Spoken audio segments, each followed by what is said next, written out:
เช้านี้อยู่หลวงพระบางครับมาดูตลาดเช้า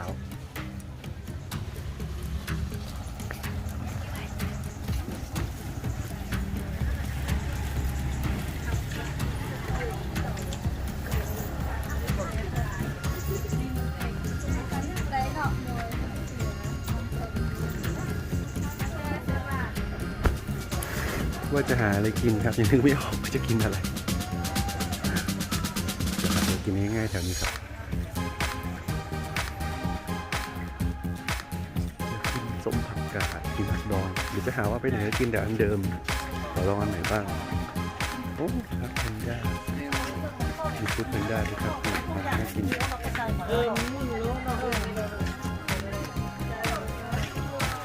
่เป็นของฝาก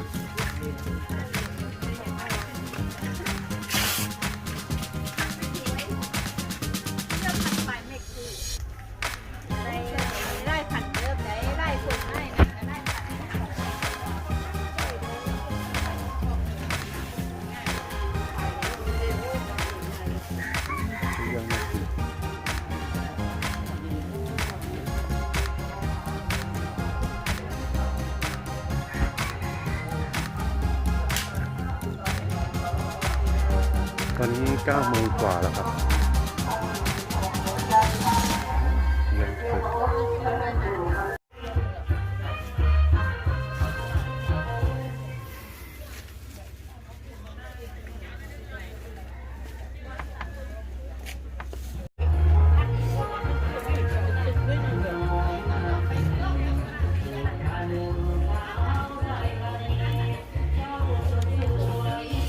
เปิดที่นี่จะมีกับผัก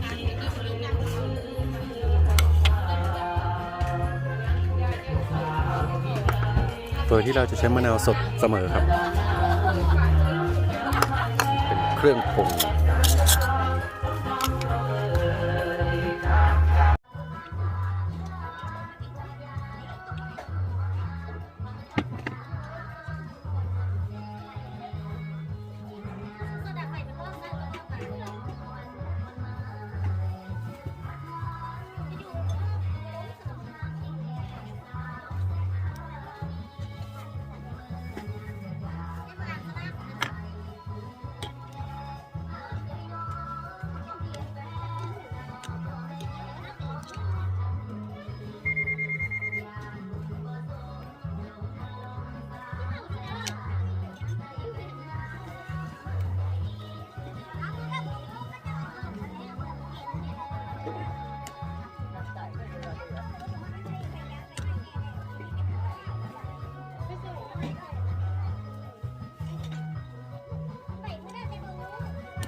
เผ็ดกระมูมีไหมล่ะบ้านเลือดกระมูมีเพิ่งเปลี่ยนอ่ะ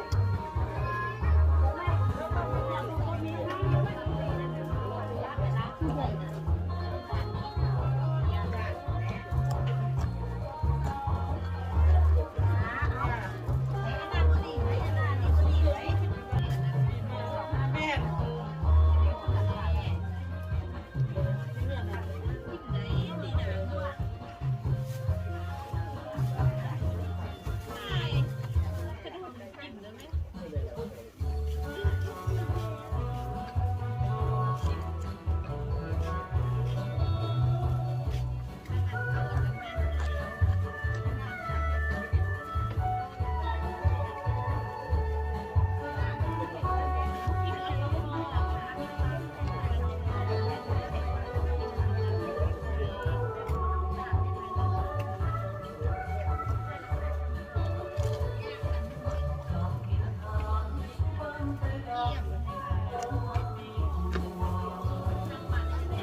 หมดแล้ว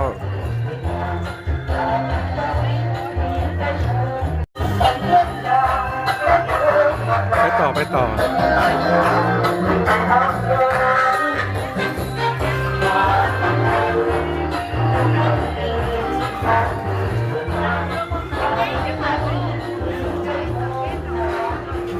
ตัวนี้ไข่หมูครับนี่โอ้ย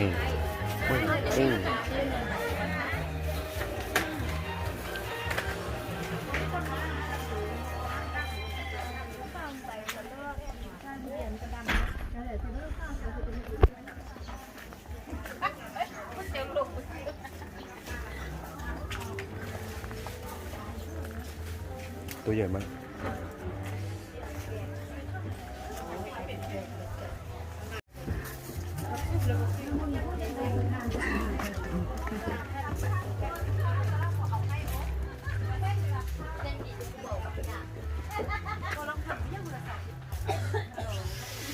อันนี้อร่อยจะได้อิ่มแล้ว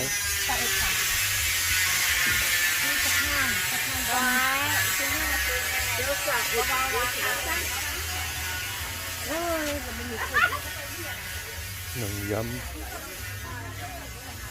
อย่างนี้เราจะนั่งต้องได้ระมัดระวังจะไปนำ